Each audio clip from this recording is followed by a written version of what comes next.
Legends, welcome back. In our ongoing series of video series, that is, of the Mission Possible, we had already discussed the F.I.R.E, which is financial intelligence and retire, or financial independence and retire early. This is video number 2, relocating. Let's get to it. Now, like I said, we already know it's financial intelligence and retire early. This is the term that's used for people that want to retire as early as they can and live the life they want to live, making memories. What we're going to go over, well, hopefully you already watched the first 2 videos, MP number 10 and 10-1 on F.I.R.E. You figured out your F.I.R.E number. You've already figured out your budget. Assets are in order. If you need to have some coming in from all the different asset classes, look at the video. Income is greater than your debts. And now you have to decide on where to live. Okay, let me just do my story real quick. I joined the Air Force in 1987 and I retired in 2011. In 2005, I was watching an episode of House Hunters International. It was based in Costa Rica. I told my wife, we need to go there. I want to retire there. 2006, we took the plane ride, just me and her. We went to Costa Rica for 2 weeks, did a site visit, and we ended up buying us a humongous manzana in San Ramon, Costa Rica, in the Central Valley. That's the CV. In 2008, while we were stationed in Germany, we took our kids there for 2 weeks on vacation, and we looked at some of the schools. Then in 2009, we were returning from Germany because we were there from 2006 to 2009. My son was about to be born. So my wife and I decided, hey, we might as well have our son in Costa Rica. And that's exactly what we did. We went to CR and we had our youngest son there in 2009 in San Jose, Costa Rica. He is a dual citizen. He has a U.S. passport as well as a Costa Rica passport. And in Costa Rica, he gets free medical, free dental, and free education all the way through college. Boom. So in 2011, March of 2011, I retired from the United States Air Force after 24 years. In 2011, in August, we moved to Costa Rica. And we stayed there from 2011 to 2014. We lived in Heredia, which is in the Central Valley. So it was an hour and a half to the beach. Our beach house we had on the Pacific side, or you can do an hour and a half to the other side and go to the Caribbean side. I'm telling you, I loved it. I loved it. And we purchased our beach house in 2012. And I'll show you the budget next. So like I said, so being in the military, we moved a lot. We did 11 years at Langley Air Force Base in Virginia. Then we did 4 years in Texas. Then moved to Arizona for 4 years, to Germany for 3 years. Then back to Texas for 2 years. And then we moved to Costa Rica. And now we're back in the States. Living overseas is something that can benefit you and your kids unlike anything else. Having different cultures. I'm telling you, our kids are worldly. You can drop them anywhere on the planet and they can make friends and they can adapt, especially our older ones. It's really, really, really amazing. In Germany, all the German foods, the schnitzels, the brats, all especially the traveling. I don't know how many times we went to Euro Disney, how many times we went to France to the Eiffel Tower. We went from there. We did a lot of traveling. We went to Egypt, rode the camels through the great periods of Giza. We rode the dune buggies across the desert. Oh my God, we went to Italy. We went to Greece. We went to Pompeii. We went to Acropolis. Oh man, where else did we go? There's just so many places over there. And then when we lived in Costa Rica, it was the same. And in Costa Rica, I think we only left one time in the 3 years. That's just how great it was. Exactly. Yeah. We got there in 2011. We left in 2012. I think we left for a couple of weeks and went home to where I'm from in New York. But in Costa Rica, like I said, it was great. They have their own amusement park. They have a zoo out there, Zoo Africa, with the African animals and stuff. Besides for the volcanoes, like Arenal volcano, which was actually live.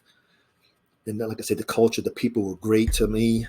I mean, and the service is just unbelievable. Like my mechanic, when I had to change the oil in the truck, my mechanic would come to my house, pick up the truck, pick up my Suburban, take it, get the oil changed, and then bring it back to me. If I needed servicing on that, on my wife's Charger, that's exactly what would happen. It's nothing like the United States. It's nothing like it. Okay, so this was our budget in Costa Rica. We paid $1,000 a month. We had a 4-bedroom, 3.5-bath condo. It was something with security. That's what the SEC. We had a security guard there, and like I said, it was, of course, it's all concrete construction. The electric was $75. We had no heat and no air conditioning. We lived in the Central Valley. It was 75 degrees every single day, every day. If you wanted to get some heat, drive down to the beach where it's 99 and above. The water bill, $15. Internet was $50. Now, food, I had my American taste.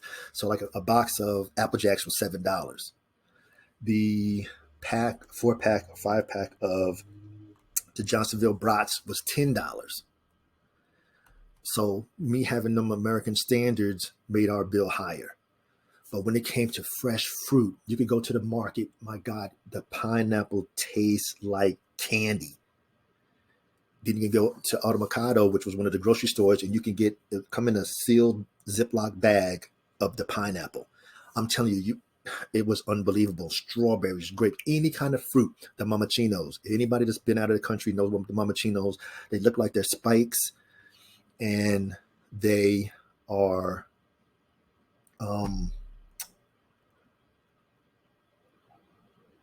I don't even know how to describe it.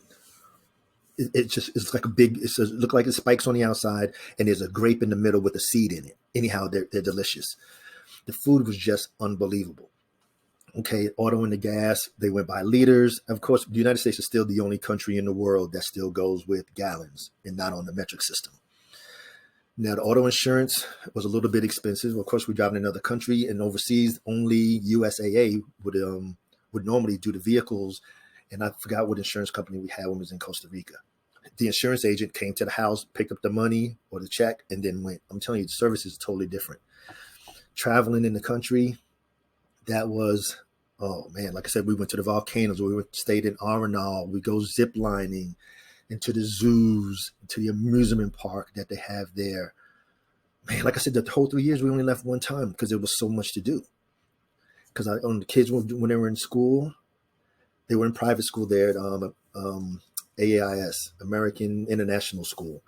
And when they get out of school on Friday, we'd pick them up and then head to our beach house for the weekend. And oh, man, okay. So then, of course, you see the travel. And I have a star there, and same thing for the activities. I'm going to get to that in a second. The savings, the check in the emergency account, we didn't even need that. But the stars on the travel and entertainment, because throughout my military career and even till today, right now, September 20th, my wife and I have always lived on one income, which was mine. I took care of the mortgage, the electric, water, cable, internet, the car insurance. The only thing she paid for out of her money was her car note. And she takes care of all the activities for us, whether it's the movies, dinner, eating out, or whatever activity we want to do, as well as the kids' activities. When we was in Krav Maga, she covered that. When our daughter was in Taekwondo, she covered that. Basketball, swimming, or whatever, she covered that. And the same thing when it was time to travel. We had our travel budget, which came out of her money, and we travel every year until the pandemic came, and we finally got to go this year. And we went back to Puerto Rico, where she was from, for almost 3 weeks. That made it easier for us to be able to retire early, because I retired at 44. Done. Haven't worked a day since 2011. But we always lived on one income, so her income was always extra. That's another thing that you and your partner, or you have to decide on how you're going to get there. Anyhow, let's continue. Now, it's the U.S. versus the world. So you may have chosen to remain in the United States. That's totally up to you. Like I say, this is an individual endeavor, just like investing in crypto. If you want to stay your butt in the United States, then stay in the States. That's totally up to you. And why go somewhere else? The healthcare. In Costa Rica, I had Dr. C. I mean, I can call him at 1 o'clock in the afternoon. Doc, Rock was at school, or My son is at school and he's not feeling good. Okay, Mike, go ahead and bring him by this afternoon when he gets out. And I bring him by and Dr. C will see him. You don't get that kind of service in the United States. Adventure, like I say, Arenal volcano, Irazu volcano. We go to Arenal, it was an active volcano. Irazu still had the pit where it was blowing up the sulfur and stuff. Besides for the beach, medical benefits, like I just said with Dr. C, medical. When we had Rock there in 2009, well, the military covered that, so that don't really count. It was only $25, but the medical care was great. They had a brand new hospital there in San Jose, a brand new one there in Heredia as well. And of course, traveling. That's say less. Lifestyle. It was great. Like I said, we had my mechanic that came to the house. The insurance agent came to the house. It was great. I didn't work because in Costa Rica it's different when it comes to career. You cannot physically go to Costa Rica and take a Costa Rican job. So if I wanted to go there and then say, well, I want to work at McDonald's. No. Well, I want to work as a mechanic. No. I did HVAC in the Air Force. No. I could go there and create my own HVAC company and own the company and then hire Costa Rican workers, but they don't allow you to come in and take any of the Costa Rican jobs. Like I say, the U.S. is the only place that's backwards like that. Challenges. Well, we didn't have no challenges. Opportunities, like I said, I could have went there and created that, or could have went there and opened up a smoothie restaurant like we had when we was in Arizona. New culture, of course, the Costa Ricans or the Ticos. That's what they are. Ticos was Ticas. Like I said, culture, immersion, it was great. We had great friends there. I still talk to some of them today. Matter of fact, I talked to some of them this weekend. Lower cost of living, I explained that. Like I said, you can go get a big container of strawberries for $1. A pineapple was 25 cents. Like I said, the only reason our food bill was high is because I kept getting American cereal and things like that. But then when we did come home to the States, we would always bring stuff back, like the cookies and stuff that we didn't have there. But that was just few and far in between. New foods, of course. And at their McDonald's there, they had rice and beans at McDonald's because it's the culture. Everybody's just used to the stuff in the States. And we had Outback Steakhouse was there. I can't remember if Olive Garden was there. I know Tony Roma's with the beef ribs was there in Costa Rica as well. And of course, we got Wendy's, McDonald's, Burger King, and all the fast food ones. If you want a new love, that's another reason to move. Just having a fresh start is a reason to move. But for us, is the last one, memories and experiences. Like I was sitting there with my son and talking to my wife. When we look at the wall and all the places that they have gone in the past, it's just unbelievable. And the memories is what it's all about. I don't give a damn how much money you got, how much you're making with drip. None of that matters. It's the memories and the experiences of you and your family. That's all that matters. Now, to help you and assist you on deciding if should you choose that you want to relocate, international living. Like I said, yes, I watched my House Hunters International episode on Costa Rica, and that was it for us, and we were gone. But international living, you see the address, the web address right here with the pointer right here. That's a great place to start. And it gives you lots of information. It's a really, really great magazine. I used to get I haven't gotten it since 2019. Now, they also come with their global retirement index by the numbers. And then it lists them all the way through. Of course, Panama's number one, Nicaragua's number, well, whatever's at the bottom. And they go over the country. They rate housing, benefits, the visa and the residence, fitting in, entertaining, development, the climate, healthcare, governance, opportunities, cost of living, and then it's the average. And then the higher the average is where they sit. Panama was high on our list too. As a matter of fact, I got a friend that's there and that retired Air Force and moved to Panama. That's where he was originally from. And as you can say, you can go down the list, all these different places to retire. Now, I know my buddy Drip Foreman for Poverty is in Cambodia. Like I say, it's just so many places and so many things to see. Matter of fact, in 2000, oh man, it was before the pandemic, before my youngest was about going to go to high school. We were going to go spend a year in Aruba, a year in Bonaire, a year in Curacao, and then return here next year for my son to start high school. That's what we were going to do. But of course, COVID come and mess everything up. It's just so many places to go, so many things to see. And I know people, when I was in recruiter duty in Arizona, there was people that were 18 years old and never left Arizona. And I know there's people here in Texas that I know that 35 years old and never left the state of Texas. And it's just hard for me because I'm originally from New York. And for me, it's just so much out there. And I can tell my wife, as soon as the last one graduates, we out of here. If not before then, we may just decide to go before then, because we can always put our kids, the youngest one, in school online, and we out. It's just so many opportunities, so many things to do, so many places to see. It's unbelievable. Anyhow, so definitely use International Living. There's a lot of other sites and things out there. I'll make an additional MP with some other resources that you can use. So now it's really how for you to narrow down your list should you decide to go somewhere else. There's Facebook groups, there's YouTube channels, of course, House Hunters International on HGTV, International Living Magazine. I recommend that you visit the location, do an extended stay, talk to the locals. You can do a 30, 60, 90 day, 180 days or more stay. I know some people that's on Instagram that they relocate every time their visa expires. So good example, say we go to Costa Rica, your visa is only good for 90 days. Okay, we stay there for 90 days. Then after that, we move to Panama for 90 days. Then after that, we go to Nicaragua for 90 days. And after that, we go to Colombia for 90 days. You can do that too. It's just so many options, folks, so many options. And like I said, I'm speaking from experience because we did it. Like I said, we lived 3 years in Germany. Then we lived the 3 years in Costa Rica. It's just so much to see, so much to do. So we discussed my story, the budgeting, reasons that you may want to relocate. International Living Magazine to help you. It's a great, great, great resource. International Living is that list of the best places to relocate to. Then there's resources that you can use, like I just mentioned. And like I said, it's something to think about.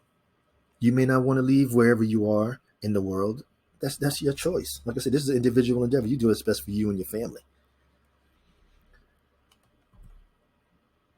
And as always, remember the three.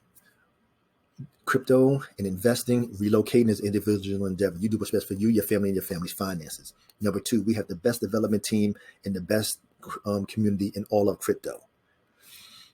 And number three, increase your knowledge, reduce your risk. Use the MP series to give you something to think about, to make sure that you can make the best decision when it comes to your investment.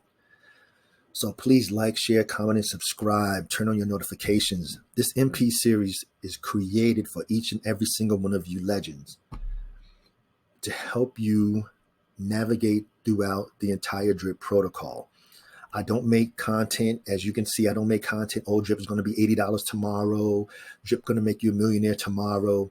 I'm giving you content that's educational information that you can use. That's it. If I don't have content to put out, I won't put the content out. I try to be consistent with the MPs. I'm doing what I'm supposed to be doing. Like I said, I wanted to be a great team leader, and that's what I'm doing. Nobody on my team joined for no airdrops and all that crap, because I give out the content that's going to help them make their bags on their own. And that's why you don't hear me begging for, oh, come on, join my team, join my team, join my team. I don't care, because your bag is your bag, my bag is my bag.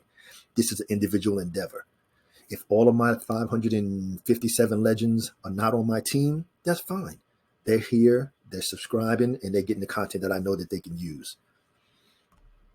So to all of my legends, you got 7 seconds before it self-destruct. To all my legends, engage.